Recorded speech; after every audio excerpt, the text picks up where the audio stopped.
And now it's Deborah Cobalt Live and the Little Italy Podcast. Hi, everybody. Thank you so much for joining us today for Deborah Cobalt Live and our Little Italy podcast. And I have a magnificent guest today that I'm so excited to introduce you to, Barbara Pollastrini. She is the head chef and owner of a truly magnificent restaurant, Da Barbara, over in Hollywood. I'm going to tell you a little bit about my experience this past weekend going to Da Barbara.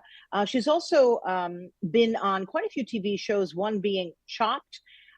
She's been named one of the top Italian restaurants that you must go to in the United States.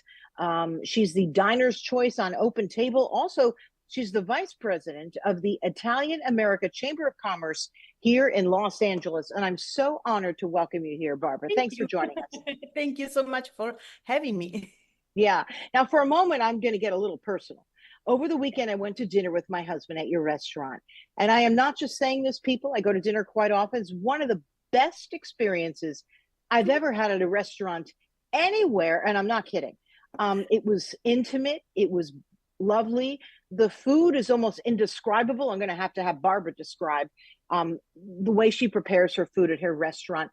And also, Barbara is part of the experience. You walk into this beautiful space, you can see it behind you, but in front of her is where she's preparing and cooking. Right there, part of the experience of your dining. We were upstairs, which was so lovely with little lights, and it was just a magnificent time. And I just, anyone who wants to go, I almost don't want to say too much because I want to make sure I can still get a table when I want to go there. You will. Thank you. Tell me your process because, let's face it, I've had some of the, finest Italian food almost anywhere, including in Italy, but there's something about the way you prepared. Tell me what your method is, if you will. About my food. Well, I have a very clear and simple method. I choose very high-end ingredients. So the quality for me is the key of my food. So means that I don't have to do too much. So because I have an amazing ingredients, so I don't want to overpower my ingredients with other sauce or lots of garlic or whatever. So that's my key, simplicity. Every single of my dish has maximum 5 ingredients. So I don't go more than that. So you can taste, because if I'm going to overpower my food with spices or other stuff, is a waste of money. And so I don't like that. So that's the key for me. Now, how do you select what's on the menu? Because I'm sure it changes, right, from time to time, certainly for each season and what's in season. Where do you get many of your ingredients? And do you shop each week yourself? How do you do this? Because like I said, it's a very intimate experience. Yeah. I felt like I was inside your home. And actually, this is your home as well, right? Because this is everything to you here. Go ahead. Yeah, basically what I do, I go for the fresh ingredients, for the vegetable and fruits. I go to the farmers market. This is I'm very lucky because I have a farmers market all over Hollywood, so it's pretty easy. About the beef, I have an amazing provider. My filet mignon come from Ohio, and this guy has only 100 or 200 cows, and I'm lucky enough to be part of the circle of people that he sell the beef. So you can understand that having this kind of product, I'm very lucky, and I'm very particular. So I don't, and the fish right now, I have a new provider that has the Providence buy the fish from them. So it's just very high end quality. So I'm happy. Yeah, your pastas. Clearly they're handmade, right? You make them yourself. Yeah. Everything that is in my restaurant is handmade. Everything. I don't have the can opener because I don't use anything from can, and everything is fresh. Everything is just, even my guanciale to make the carbonara or something else, I cure myself. The pancetta, everything is homemade. So for me, that's part of the experience. So Wonderful. I always love dialing it back to see, who people were when they were kids and what they were like as kids. Can you tell us where you're from? And has cooking always been a passion for you? Like, how did you get started? well, I mean, I have to be honest, I started to be interested in food and recipe since I was very little. I remember I was going in Puglia to my grandparents, and they knew that I love food. So they were cut, the recipe from the newspaper. So I was collecting them since I was a child, because in my mind, I was thinking one day for my husband, I'm going to cook and I want to do this, I want to do that. But then it became like a passion because basically, when I grew up, I had this, the opportunity to work with my mother. She was an amazing cook, and the fact that I'm cooking with 3 or 4 ingredients, I got that from her. Mm. At some point, I remember when we were at home, she didn't like to cook at all. So she was asking me, do you want to cook or do you want to clean the house? Of course, I wanted to cook. So Absolutely. she started to teach me how to cook since I was little. And, I was going to shop with her to the farmer's market. So it was just since the beginning. Mm. Where are you from in Italy? Roma. I'm from Roma.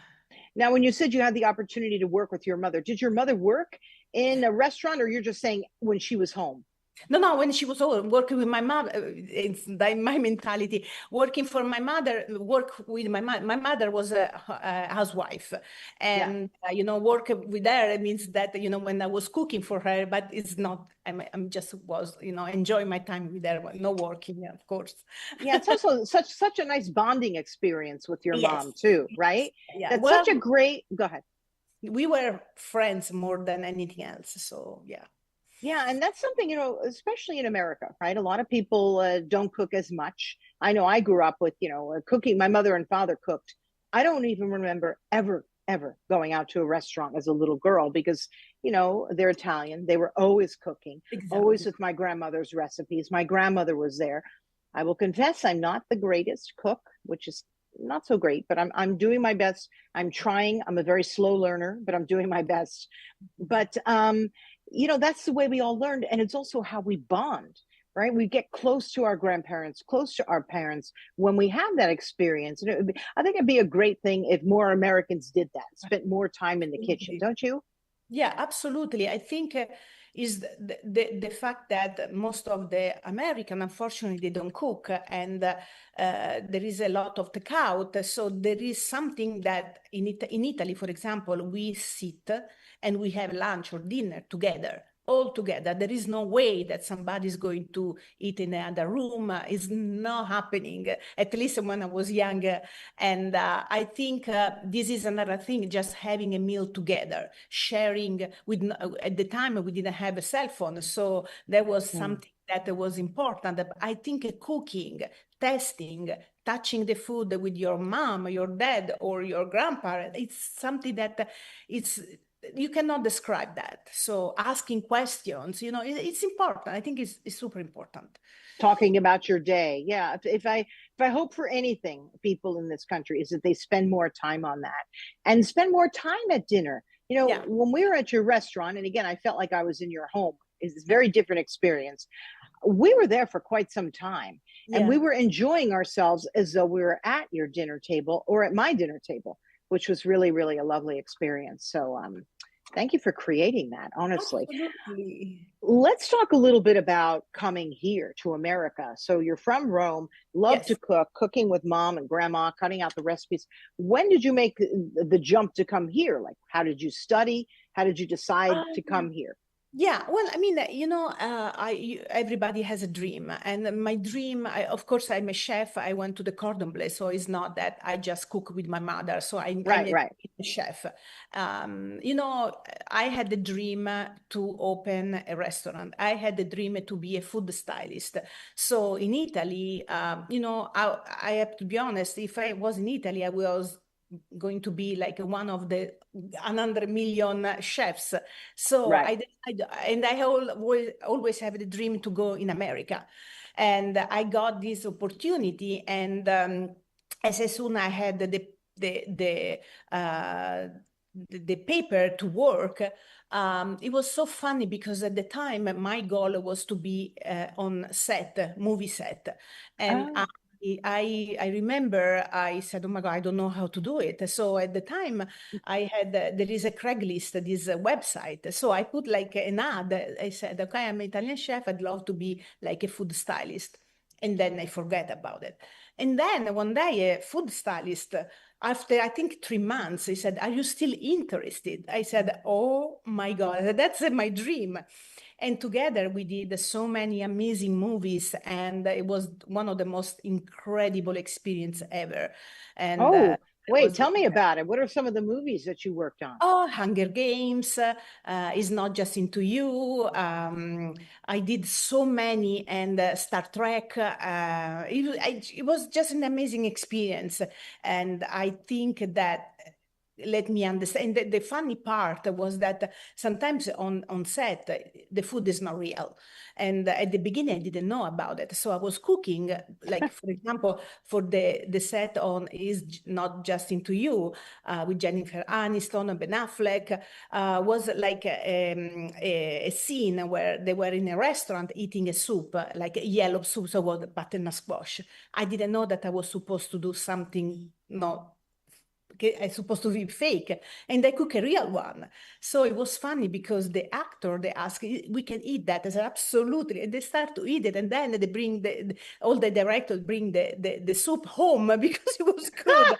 So then I realized, that's something that I can do. Like open a restaurant is my ultimate goal. So Wow, I didn't realize the food wasn't real. I mean, oh no, gosh, no. really? I didn't realize that. So why? Why don't they just have real food? I don't get it. Because basically you need to they shoot the scene 30 times, so 40 times, and you have all the lamp on top of your food, so it can go bad. So you need to have huge quantity of food. For example, the soup, you need to have gallons of soup because you need to recreate and change all the time. So does it make sense, to throw away and redo the scene? So that's the reason. But I didn't know at the time, so it was good. Yeah, but as it turned out, it worked out for you, right? The directors are taking the food home. The actors probably wanted more of it, right? Yeah, it was. It was an amazing experience. Yeah. Now, you've also worked in some really incredible celebrity homes. Can you share with us anyone that, and what was it like working in their homes? Do they tell you what they'd like, or you sort of prepare? Do you collaborate? What was it like?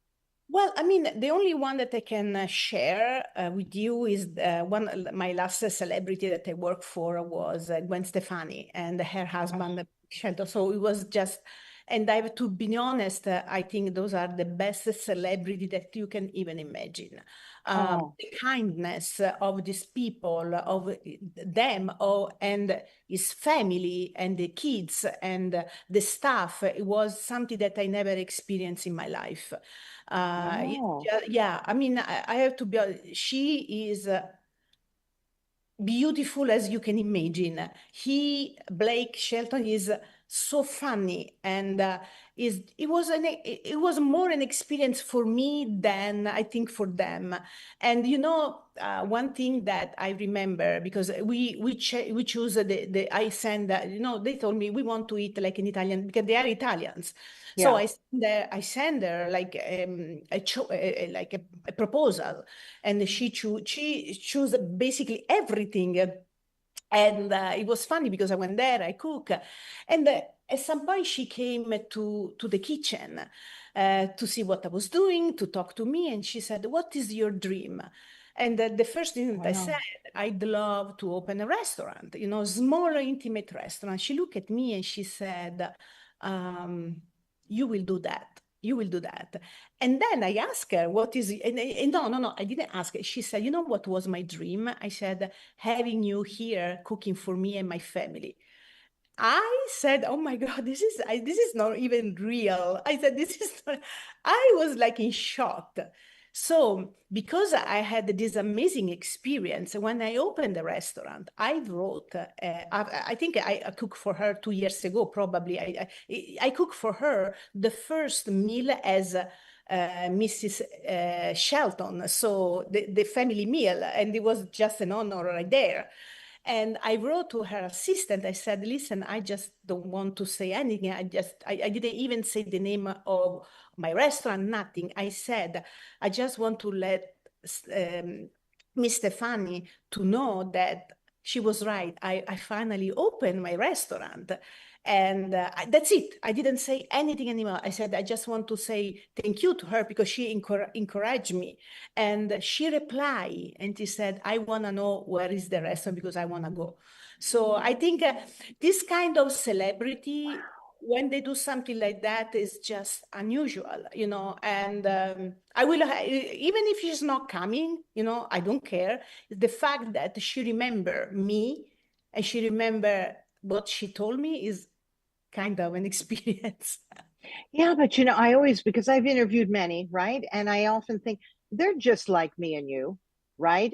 They became very, very well known for what they do. And I understand it can change a person because your life gets bigger and bigger and bigger.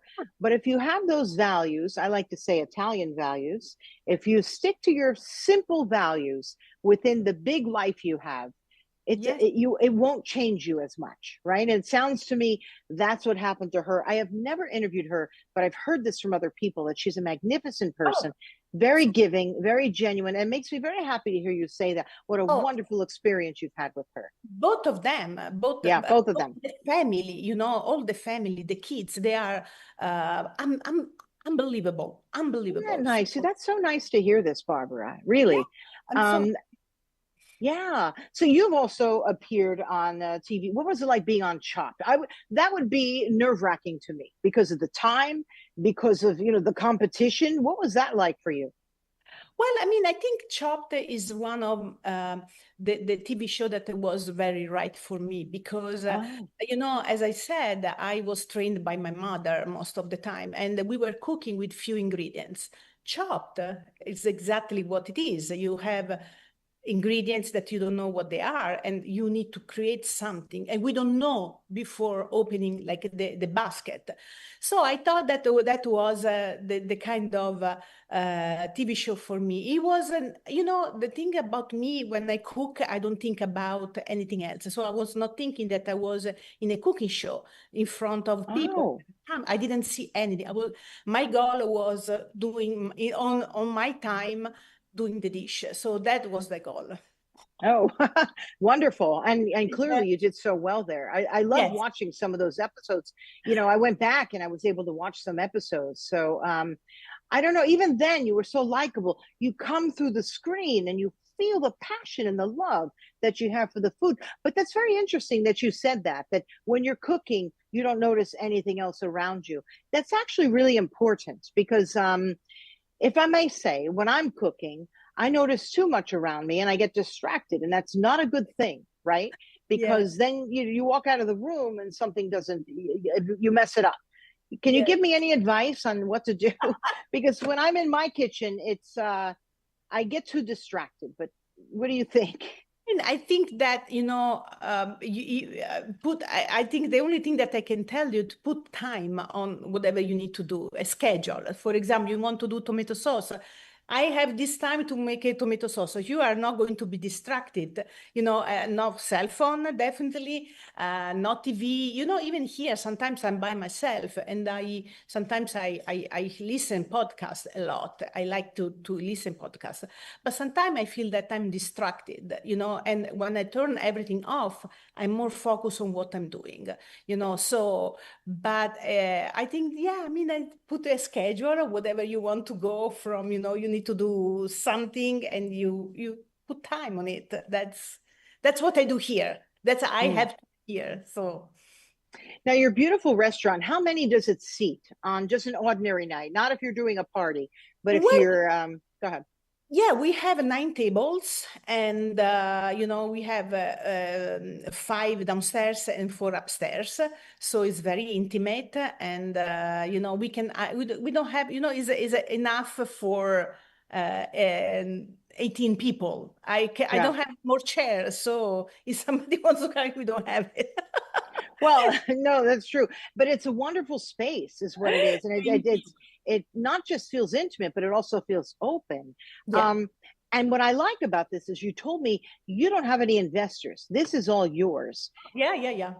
And I like that because as a female entrepreneur, that's really important. So tell me how you decided to do all this by yourself. Well, I mean, I basically I don't like to told what to do first of all. So that's for me is the thing that is very important. Because as I told you before, I buy high-end ingredients. So if I have investor, they are going to tell me that I need to save money and not buy, instead to buy this kind of beef, buy this one is good enough, is not good enough for me. So, for example, just to let you understand about ingredients, black pepper, that you think, you have black pepper. No, my black pepper is one of the most expensive black pepper ever. And you can taste the difference. This guy is from France, and he go and pick his black pepper with this boat in Brazil. So my black pepper come from Brazil, is expensive like crazy. But when I know that I put that kind of, black pepper in my dish, I know that is going to be different. Or the salt. So my salt everything is Italian. So the salt that I put on the focaccia is salt that I have. They come from Cervia. Cervia is, is a nice place where is one of the most famous for salt. So those are the little things that I do. That I do because I'm by myself. If I had investor, I was not able to. Example, even for the chandelier, I spend tons of money for my chandelier, and because I want it. I want that chandelier. It's not going. Was nothing that was going to change my mind. So that's. I was sitting upstairs with my husband John, and that chandelier, we couldn't take our eyes off of it. It is stunning.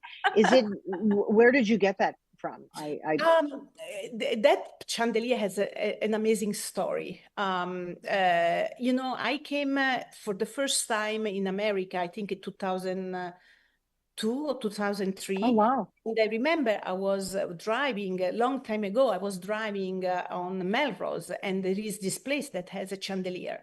I never went inside at the time. And I said, oh my God, one day, I didn't even have planned to move in America. I said, one day I'm going to, that's 2002 probably. I said, one day I'm going to buy that chandelier. Not this one, but I'm going to buy chandelier from the place. There, yeah. And I said, all the time it was in my mind that since I moved here, I live close by. I never went in that place. When I rent this space, the first thing that I did, I went to this place to buy a chandelier. And I couldn't be more happy. I said, I went inside, I chose the chandelier. I didn't even ask how much. I want that chandelier. It was nothing that was going to change my mind. So that's you can do this stuff when you are by yourself. Yeah, and you built the entire experience on that chandelier, right? Everything. Yeah. And the panel right there, which is Rome, basically. So I want something. I buy this first, and then the panel in the back. For me, it was important to feel that I was looking at my place and my Rome every day. So that's important.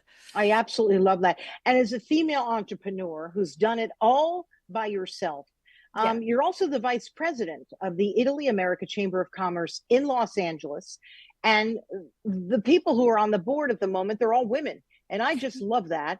And Jenny Navoso, who's a friend of ours also, Yes. she is wonderful and has led that Chamber of Commerce for many years. Tell us a little bit about the Italy America Chamber of Commerce here, and what's its purpose? What do you do there? Well, I decided to be part of it because, you know, Jenny's she's the Chamber of Commerce. You know, she's an amazing leader, and I did that because she has an amazing work ethic, and you know, we work together in so many projects, and we work so well together because we don't waste our time. You know, we are two Capricorn, and you know, all the time. Wait, stop.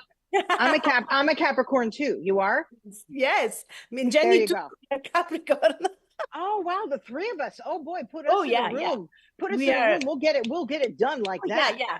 That's the thing, that we had this bond together, because when we were doing something, you know, she was asking something, I was asking her something right away. We just don't waste time. So that was one of the reasons why I decided to be part of it, and it was amazing. I mean, I'm very happy.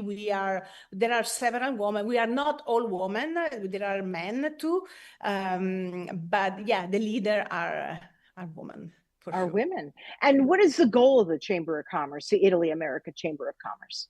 Well, I mean, that's the part that, first of all, is an amazing association, and Jenny is amazing on that. She put together a project from Italy and here, and also, you know, she makes sure that all the people that sign with the Chamber of Commerce have opportunity, you know, to have, you know, this is unbelievable, because most of the people doesn't even know what the Chamber does. Exactly. The Chamber is an opportunity for business to let people know about your business, and Jen is good on that because give opportunity to everybody. You know, we do a lot of project, and she asks for help to the people that is on the board, or people that people that associate with the Chamber of Commerce. So that's extremely important. So and it's basically for Italian business, right? Italian business. It's for Italian business, but, you know, probably the most from Italy, the people that want to bring a business here, you know, that's another thing that is super important. But also for Italian businesses that are here, you know, that need help to promote, to do, that's important too, so. So anything else you'd like to tell us about, any tips you want to give us about cooking? Even if it's something simple like a pasta, what you're reaching for something, what do you have there? Well, I mean, as I said before, the ingredients are extremely important. I think even to do fresh pasta, you know, you don't buy the regular eggs. I don't buy regular eggs. I buy eggs. They are blue eggs. They are called blue eggs, and they have the yolks that is red. So it's going to give me, my pasta is going to be extremely yellow. It's going to be, very reddish. So this is like, those are little tips that I always said, don't buy anything frozen, don't buy fresh stuff. And that is going to change the game of your food for sure. And these farmers markets are magnificent. And we also have Italian markets here in Los Angeles. Yeah. You know, if you want to go buy some product there. Right, as opposed to going to an ordinary grocery store. Yeah, right? yeah, absolutely. Yes, yeah. No, I mean, there are so many. If I have to be honest, for meats that, you know, prosciutto, there is an amazing Italian deli in Encino. It's called Domingo. It's Italian deli, and they have amazing stuff. And you know, Carlo is the owner, and he really is particular with the ingredients. So it's a pleasure when, you know, you need to buy something, you go there, you know, that you have the best of the best, really, literally the best of the best. You know, so I haven't been there in some time. I'm going to go back there. Thank you for reminding me. It's a magnificent place, and I'm going to ask for the owner too, because yeah. And I worked there for a little bit during the pandemic, so it was an amazing experience. So I know that they have good stuff. So that's important. Now, I know this is your passion. This is what you live for. Yeah. Do you have time for anything else in your life? What do you love to do when you're not cooking and preparing at the restaurant? Well, now my life changed a lot. So when you are a business owner, especially for a restaurant, I don't have a prep cook. I don't have anybody in the kitchen. It's me and my dishwasher right now. So Wow. I don't have time. And then I have my server, of course. But one thing. We are all female. So this is another thing that for me is important, Italian and female. So I have an amazing staff and we work together very well. It's like my family. That's for me. It's, I love to read a lot. I have a pile of book that I want to read but I don't have the time. And now, especially that I have the restaurant and I adopt a new dog, which is is a disaster.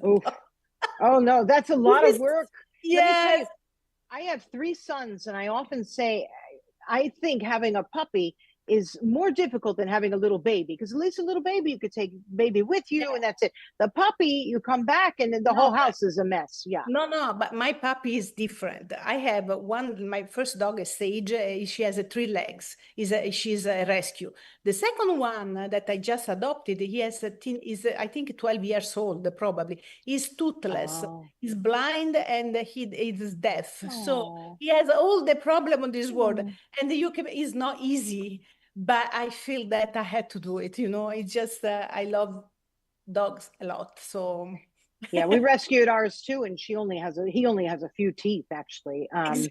So I know what that's like, right? You look at them and you say, this one's for me, it's maybe nobody else would take him. So this one is for me. Yeah.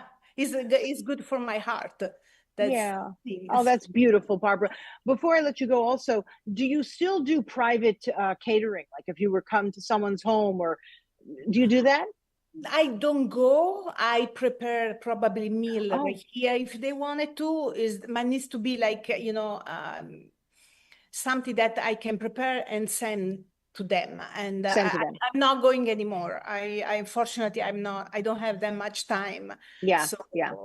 But if somebody wants something, I can do. I don't do that much, but I can do it. Maybe it depends. But as you said, you can prepare and bring it, which is magnificent. Tell everybody how they can find your restaurant if they want to reach out to you for any reason. How they can do that. It's my restaurant is called The Barbara. Is on Fountain Street in Hollywood. It's super easy. I'm on an open table, so they can make a reservation, and I really recommend that because we have 9 tables, so you never know if you can find space. So that's important. And you need to bring your wine. We don't have a wine license yet. There is no corkage fee, so it's very, very nice. And that's it, basically, and we are open Wednesday to Saturday for now. And we are very happy, very, very happy. Well, thank you for a magnificent experience. We absolutely can't wait to go back. And I want to take my sons because they really appreciate fine and good food. So when they're all back in town, we're going to come back there as well. So thank you very, very much. And thank you so much for joining us and for sharing your time. It was a pleasure. And about you and about your background and about the chamber and everything else. So it was really, really lovely to talk to you. And I look forward to doing it again. Maybe someday we'll come and we'll do an interview and you're in the kitchen this time or something like that. Because I know you're very used to that. So that will be wonderful. Anyway, everybody, thank you so much for joining us on Deborah Cobelt Live and our Little Italy podcast. And you can find our interview on YouTube and Facebook, and then we cut promos and we'll put them later on our Instagram pages. And then, of course, we're also an audio podcast, so you don't have to watch. You can listen on iHeartRadio, on Spotify, and anywhere else where you get your podcasts. Just look up our Little Italy podcast and, of course, Deborah Cobelt Live. And if you have any ideas for us, please reach out to me. I'd love that as well. So thanks again, everybody, for joining us. And to Barbara, I appreciate it. And we'll see you next time. Bye-bye. Ciao. Ciao, ciao.